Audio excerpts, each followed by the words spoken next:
வணக்கம் friends, welcome to Vidya's cooking channel. இன்றைக்கி உங்களுக்கு வாழைக்காய் பிரியாணி ரெசிபி செஞ்சு காமிக்கிறேன். தம் பிரியாணி மாதிரி இந்த ரெசிபி தயார் பண்ண ரொம்ப நல்லா வந்தது ஃப்ரெண்ட்ஸ். வாங்க ரெசிபி தயார் பண்ணலாம். இங்கே வாழைக்காய் 150 கிராம் எடுத்திருக்கேன். ஒரே ஒரு வாழைக்காயில் தான் நான் பண்ணேன். ரொம்ப நல்லா வந்தது. இந்த வாழைக்காயில் மேலே இருக்க அந்த பளபளான்னு இருக்க தோல் மட்டும் சீவிட்டேன். உள்ளே இருக்க தோல் அப்படியே விட்டுட்டேன். நல்லா திக் பீசஸாக ஸ்லைஸுங்க ஃபஸ்ட்டு நறுக்கி எடுத்துட்டேன். அப்புறமா க்யூபாக நறுக்கி தண்ணியில் சேர்த்து வச்சுக்கினேன்.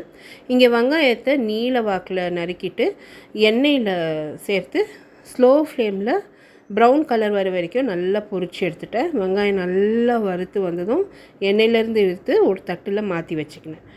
அதே எண்ணெயில் நம்ம வாழைக்காவையும் வறுக்கணும். வாழைக்காய் பீசஸை நல்லா இருத்துட்டு எண்ணெயில் சேர்த்து நல்லா பொரிக்க விட்டுடுங்க. ஒரு 5-10 நிமிஷம் வதக்குனா போதும். அது எதுக்கு வறுக்கணுன்னா, அந்த வாழைக்காயிலேருந்து அந்த ஸ்மெல் கொஞ்சம் அடங்கிறதுக்காக நான் வறுத்து எடுத்தேன். இப்போ நல்லா வறுத்து அதையும் ஒரு தட்டுக்கு மாற்றி எடுத்து வச்சுக்கினேன். இங்கே கரம் மசாலா நான் ஃப்ரெஷ்ஷாக ரெடி பண்ணுறேன். சீரகம், ஷாஹி ஜீரா, சோம்பு, அடுத்து ஏலக்காய், கிராம்பு, பட்டை, ஜாவித்ரி, அன்னாசிப்பூ எல்லாம் சேர்த்து பொடி பண்ணி எடுத்து வச்சுக்கினேன். அதே ஜாரில் பச்சை மிளகா சேர்த்து அதுவும் அரைச்சி எடுத்து வச்சுக்கினேன். இங்கே எல்லா இன்க்ரீடியன்ஸும் ரெடி பண்ணி வச்சுருக்கேன். இப்போ இந்த வாழைக்காவை மேரினேஷன் பண்ணிடலாம். ஒரு பேனில் டைரெக்டாகவே நான் பிரிஞ்சி இலை, வாழைக்காய், மல்லி, புதினா, வறுத்த வெங்காயம், இஞ்சி பூண்டு, பச்சை மிளகா விழுது, நம்ம அரைச்ச கரம் மசாலா தூள், மஞ்சள், மிளகாய்த்தூள், தயிர், கொஞ்சமாக எலுமிச்சம்பழம் சாறு, நம்ம வறுத்த வெங்காயம் எண்ணெய் இருக்கு இல்லையா, அது சேர்த்தேன். நெய்யும் சேர்த்துருக்கேன், உப்பும் சேர்த்துருக்கேன். எல்லாம் சேர்த்து ஒரு முறை நல்லா கலந்துட்டோம்னா இந்த மேரினேஷன் வாழைக்காயில் நல்லா இறங்கிடும். அது நல்லா டேஸ்ட் கூடும்.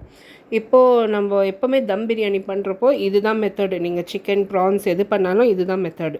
ஒரு அரை மணி நேரம் ஆனதும் அடுப்பில் அந்த பேன் அப்படியே வச்சுட்டேன். பச்சை மிளகா ஒரு 4 முழு பச்சை மிளகா சேர்த்துருக்கேன். மூடி போட்டு நல்லா வேக வச்சுட்டேன் வாழைக்காவை. அப்பப்போ நல்லா கலந்து கொடுத்துட்டேன். வாழைக்காய் நல்லா வெந்துருச்சு. தண்ணி சுத்தமாக சேர்க்கல. இப்போ பார்த்திங்கன்னா நல்லா தொக்கு மாதிரி வந்திருக்கு. வாழைக்காய் நல்லா வெந்திருக்கு. இப்போ வாழைக்காவை ஒரு பிளேட்டில் மாற்றி வச்சுட்டேங்க. அதே பேனில் நான் 150 கிராம் அரிசி, அதாவது 1.5 கிளாஸ் அளவுக்கு அரிசியை கழுவி சேர்த்துருக்கேன். சுடு தண்ணி ஒரு 2 கிளாஸ் அளவுக்கு சேர்த்துருக்கேன். உப்பு சேர்த்துருக்கேன், நெய் சேர்த்துருக்கேன். நல்லா கலந்து கொடுத்து ஹை ஃப்ளேமில் வேக வச்சிட்டேன். அரிசி முக்கால்வாசி வெந்ததும் ஒரு முறை நல்லா கலந்து கொடுத்துட்டு இந்த வாழைக்காய் தொக்கு மாதிரி பண்ணேன் இல்லையா, அது மேலே நல்லா ஸ்ப்ரெட் பண்ணி விட்டுட்டு மூடி போட்டு ஒரு 15 நிமிஷம் ஸ்லோ ஃப்ளேமில் வச்சுட்டேன். இது மேலேயே நான் மல்லி, புதினாவும் தூவியிருக்கேன். நல்லா 15 நிமிஷம் வெந்ததும் ஒரு முறை நல்லா கலந்துக்கலாம். இல்லைனா அப்படியேவும் நீங்கள் லேயராக சர்வ் பண்ணலாம். அருமையான வாழைக்காய் பிரியாணி ரெடி. ட்ரை பண்ணிவிட்டு உங்களோட கமெண்ட்ஸ் போஸ்ட் பண்ணுங்கள், சப்ஸ்கிரைப் பண்ணுங்கள். அடுத்த வீடியோவில் சந்திக்கிறேன். தேங்க்ஸ் ஃபார் வாட்சிங்.